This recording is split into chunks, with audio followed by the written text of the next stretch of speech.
Sir. Tuhod? Ano nangyari sa'yo? Tagal na tayo sa basketball nun. Ngayon, sa ka na Pero yan? ngayon, parang hindi ko siya madiretso na ganyan. Ito ganyan siya. Ito ganyan siya, nanginginig na siya. Nanginginig. Kulang yung lakas. Sa hagdan, nahirapan ka ba? Pag di. Pinakaya naman. Kaso pag tapos ko lagi maglaro, ito sumasakit siya, parang may rito. Kasi ito masakit naman. Masakit yun dyan. Higa ka. Matagal ko nang gusto pumunta dito eh. Malayo pa rin yun. Ito lang po sa Nagkaloocan. Eh yung kanina nauna, alam mo, taga saan yun? Nakaputi. Palawan yun. Oo, sinos malayo sa inyo? Laguna ng po, sir. Oo, kaya yun. Sabi ko sa inyo. Kaya yung mga binibili na ko, yung mga taga rito, yung medyo malalapit. Kahit hapon may pumunta, mga taga kabarangay ko. Kasi yung iba talaga malalayo ito, Laguna, 3 oras ba? Palawan. Yung iba taga Bicol, Sama. Tumutunog. Kailangan lang, idol. Walang problema sa clicking. Kailangan lang maiwas natin yung pagkaipit ng ACL at PCL. Yun yung nagpapawala ng lakas sa'yo. Clicking, mamaya, papakita ko sa'yo tuhod ko, papahawa ko sa'yo. Lakas ang tuhod. May injury rin ako sa tuhod eh. Pero, grabe yan. 6 na buwan akong hindi makano yan. Hindi ko natutupi yung tuhod ko. Pasadsad. Pero, Ako ganun din sa akin pag kunwari taos ko maglaro. Minsan nakaganon lang siya. mas lang ha.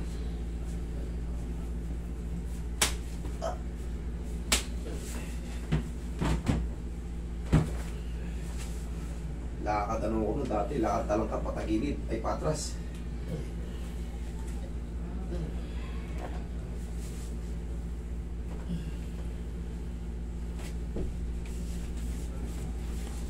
Nagjojolin ako nung patalikod eh.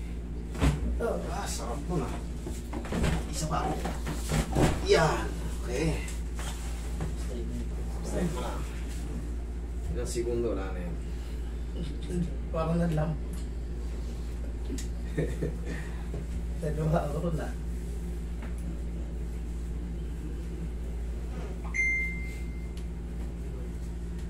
Sa amin, dami ko pinagpahilutan. Wala naman nangyari. Kailangan talaga mabago yung posisyon. Kasi pag puro ganito ang gagawin, idol, wala tayong gagalawin sa loob. Puro ganito, haplos. Hindi na bago yung posisyon, hindi ka maano. Katulad, nagpahilot ka na, di ba? Wala, sabi mo, wala nangyari. Kailangan talaga, marami ng method ngayon eh. Kailangan talaga mabago yung posisyon sa loob. Kasi pag hindi natin ginalaw yung loob, hindi natin inusog, the same ng the same. So, wala nakapagpalagot ng ganyan sa tuwag yung mga bihila. Walang may kaya eh. Bigat ko rin eh. Hindi kasi natatakot silang galawin ng ganon. Kasi hindi naman nila. Iba-ibang method ng ano ngayon. Marami ng ano ngayon. Mayroong Thai, may Chinese, may Malaysian, may Indonesian method, Pakistan method, may mga Indian, Russian, maraming method. Ito sa atin, Malaysian method itong ginagamit ko. Tinatagdagan ko lang ng Philippine, yung hilot na tinatawag. Ito hilot ang tawag dito eh. Pero yung ganun mapitik sa Malaysian, Malaysian style yun.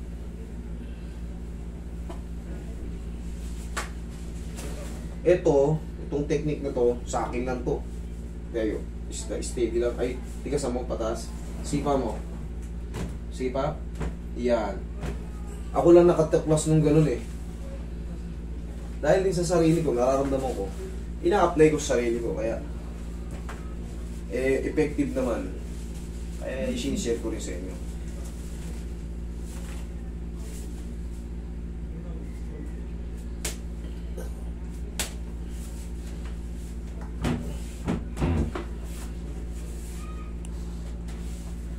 Sige nga, idol. Testing.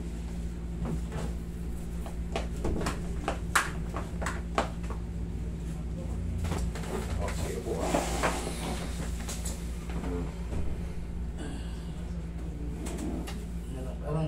konti pang ano dito, yan. Konti pa? Konti-konti. Ikaw ah. Konting-konti pa. Sige. Parang may konting-konting kung tumipigil sa ganito. Relax lang.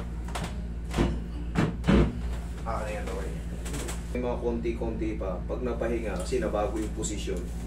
Pag napahinga na yan, mga ilang oras, wala na. Dire-diretso na yun. Kumbaga yung ano lang yun eh. Parang pinaka-trauma ng pilay nyo. Tapos nabago yung posisyon. Wala na yung pinaka-main reason, yung pinaka-main na sakit. May matitirang parang nahilang kayo ng pag napahinga yan, isa o dalawang araw, wala na.